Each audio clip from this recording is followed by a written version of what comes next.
Where's Ryan? Ugh. You done? Good.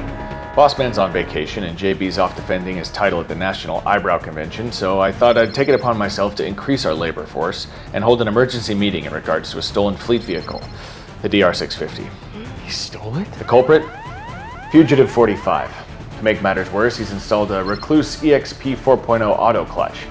Now, he's uploaded his field testing video documentation onto our server, and DR riders like ourselves are no strangers to mods and farkles, but when it comes to deviating from a traditional clutch on a classic, it goes against everything I stand for. Maybe. However, the EXP 4.0 is the simplest version Rekluse offers, and it's the only one that fits in the DR. Now, the install process on the EXP4 is actually pretty simple. Observe.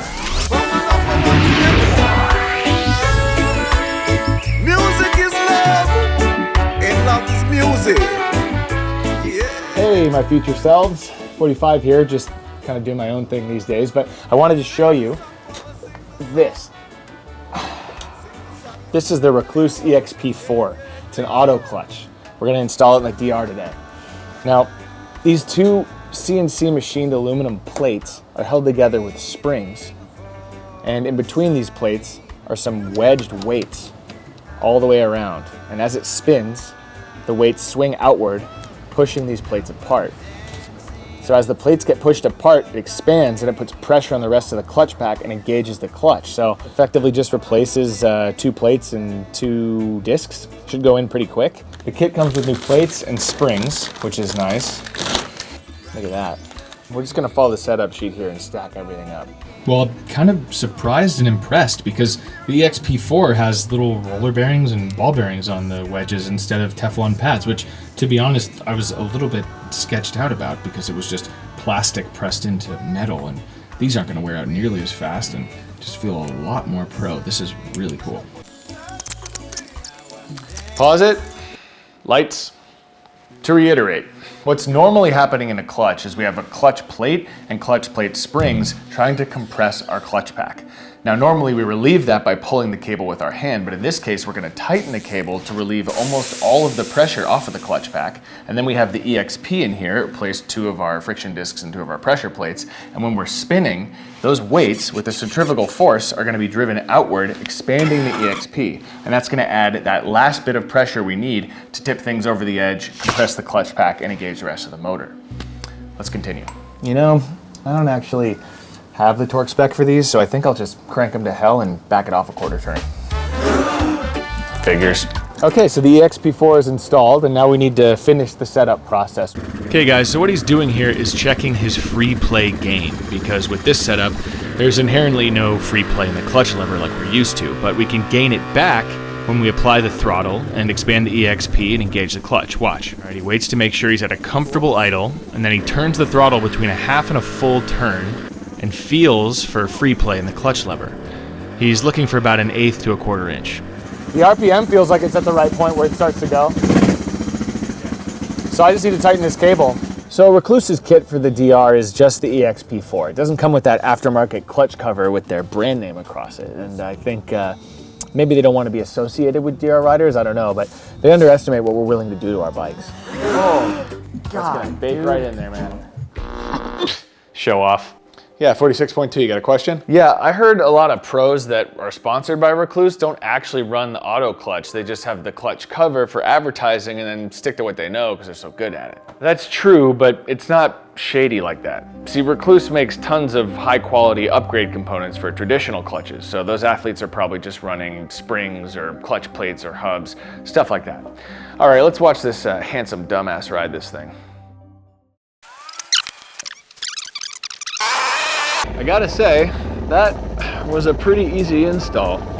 Would have been a lot easier though to just rent a bike that's got an auto clutch in it already. I guess I could have used RiderShare. Dude, skip it. It's an ad.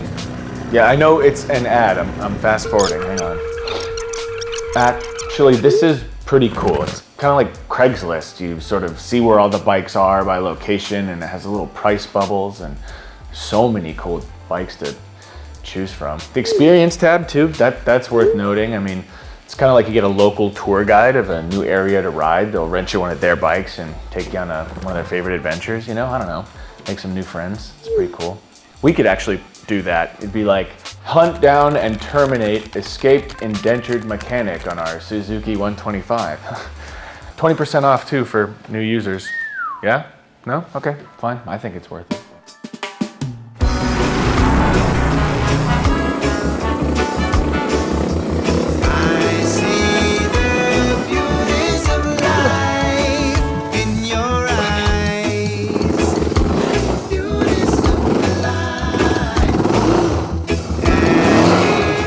First impressions are a net positive. There are a few things I definitely need to unlearn. For instance, I keep pulling my clutch in when I don't have to. No harm, no foul. The engagement of the clutch, that instant power delivery, is real. It basically feels like I have perfect form every time.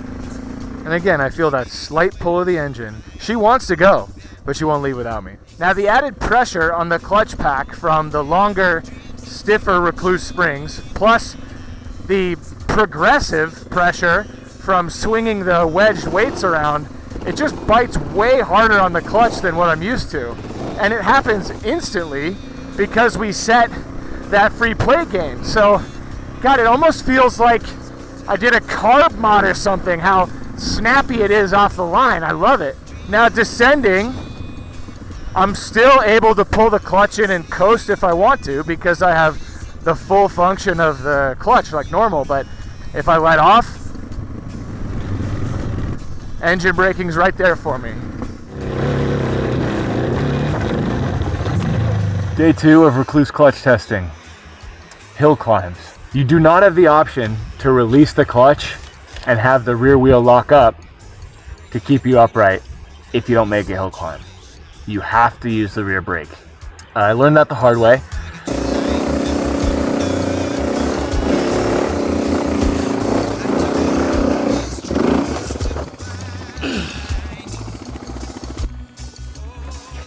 Oh shit!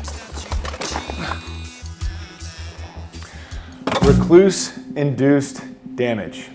Happens all the time. Until you learn to commit to and invest in learning how to ride this semi-automatic process. Yeah, point 3. What about the friction zone? Great question. Watch this. Now this motion is so much easier when you don't have to do this. Except you do. You still have to use your clutch to modulate your power delivery, just not to activate it. If you don't, you're just going to keep snapping the clutch together at 100% power and digging a deeper and deeper hole into your rear wheel like this chump. He needs to put the time in to learn to anticipate the moment of engagement, make note of that RPM, and feel it. Yeah, how do we adjust that though? So those little blue springs that came installed stock on the EXP, those are the medium tension springs. If we want to increase or decrease the RPM at which the clutch engages, we would add stiffer or softer springs. Those come in the kit too. It's that easy.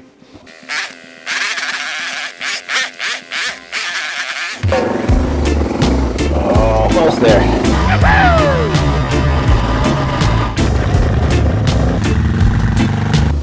Damn. It's almost there. The engine is warm. It's feeling amazing. I just want to make sure that I don't have any play in between the OEM friction discs and the EXP. So we'll do a little bit more tweaking on that barrel adjuster and we should be good to go. Moving on. Now we can see 45 is taking his sweet ass time here in this rock garden, and the terrain is less steep and more solid than the hill climb, so traction isn't a huge concern. But he has the luxury now of not having to pull the clutch in all the way when he comes to a complete stop to make his next move. And we all know that the DR650's clutch lever isn't the easiest to pull, let alone with those aftermarket Recluse clutch springs.